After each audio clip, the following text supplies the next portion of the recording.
reaction, of course, to this conversation between JJ Tabani's interview with Themba Gwayo. We, of course, joined by economist Joseph Busha to, of course, discuss, amongst other things, the energy crisis and South Africa's grey listing. Mr. Busha, thank you so much for always making time for us right here on the SA Morning. So, Themba Gwayo lamenting issues around governance, which have led to, amongst other things, where we are just in terms of the energy crisis. I think Andre de Ruyter also painting that picture that definitely a lot has been happening behind Eskom and is still currently happening that speaks to governance issues and corruption at the power utility.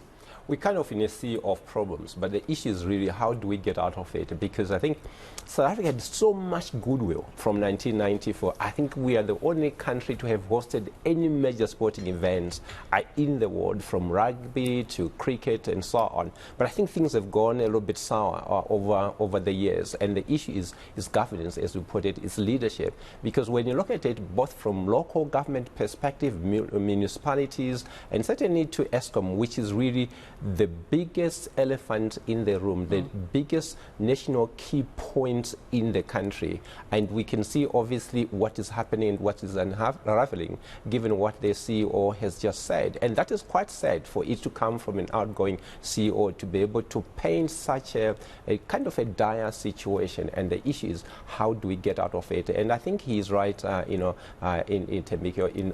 the interview to say it's basically ourselves. We have to look ourselves in the mirror and say what have gone wrong, what have we done, and what can we do better. And I think the time is there for us to be able to pull up our socks and certainly do a little bit of introspection and reflection and sort out the messes we have put ourselves into. Yeah, I think we can also see the international reputational damage this has done. The FATF coming out with that grey listing. It's not just us, Nigeria as well, but it speaks to reputation, credibility, and how the global, community views South Africa in terms of how we can handle those internal issues around dealing with money laundering issues, funding of illicit, financial flows.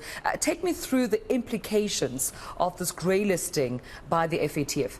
Well, South Africa and Nigeria are two of the biggest economies in Africa, and certainly those two countries have been plagued with some few challenges. Nigeria, we are aware of the terrorism issue in the Delta region, the Boko Haram, and the fact that, they run a federal state, and Nigeria is more complicated also because of the religious divide and certainly other issues. South Africa, we have reputational damage that comes through in, and given that also the issues that it raises your country risk premium. It could cost people more to do business in the country. And I think we've seen through the Zondo Commission, and as I mentioned to you, that if we look at the city of Joburg, the biggest kind of metro in SA and the hub of the economy, how many mayors have we had so far?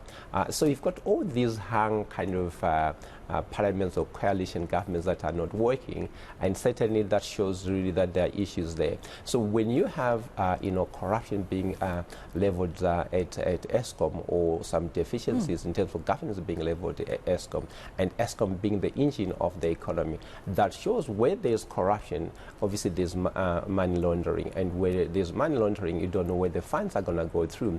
And hence South Africa being a member of FATF and is then subject to kind of very serious scrutiny in terms of what governance is all about and what corruption levels are at in the country, and that just really makes us, very vulnerable in terms of. But also sometimes it's good to belong to such bodies because then you're subject to peer review. So it's got the negatives, it's got the positives. The negatives is in the sense that once there are these deficiencies, then those things basically can come to bite you because you are under scrutiny all the time. Right. So how do we then get out of this grey listing, and also how do we extrapolate some of the lessons the likes of Mauritius, have made with being in a situation like being listed or grey listed? It took them 18 months approximately to get out of being grey listed. So how do we then, as South Africa, get out but also get out soon? In the interview with JJ, I mean, he says Rwanda could not be compared to SA 1994, 1991, but today this comparable from an economic and stability perspective. But no, so we could do that just as good as Mauritius is. The issue is really how do we quickly get into the governance. So the next review is in 2027, 2022. We need to comply with the 8 kind of deficiencies that have been pointed out, and many around corruption and anti-money laundering. So, you know, the Zendo Commission and what is happening at Eskom and other state-owned entities do not really paint a good picture and augur well for SA. But we can get there. We can get there by really committing, by really getting, you know, the right people, and in particular for me, Eskom and Transnet. Yeah. These are really quite central to service delivery in the country, to production, you know, to make sure that our GDP numbers continue to rise. So I think the first thing is prosecution. You know, for serious crimes in terms of corruption and all the mishaps that are happening. And that is one of the points I think that needs to be addressed coming through there. Then the second one is to say investigations. How do we speedily investigate cases and certainly get the prosecution? But all those cost money as well. But I think we have to commit to that. We have to allocate money into those issues so that the inequality and the inefficiencies and the stability of local of government at all levels basically is restored. Joseph, I appreciate you speaking to us this morning and coming through to the studio to have this conversation. Joseph Busha, our economist, joining us right here on the South African Morning.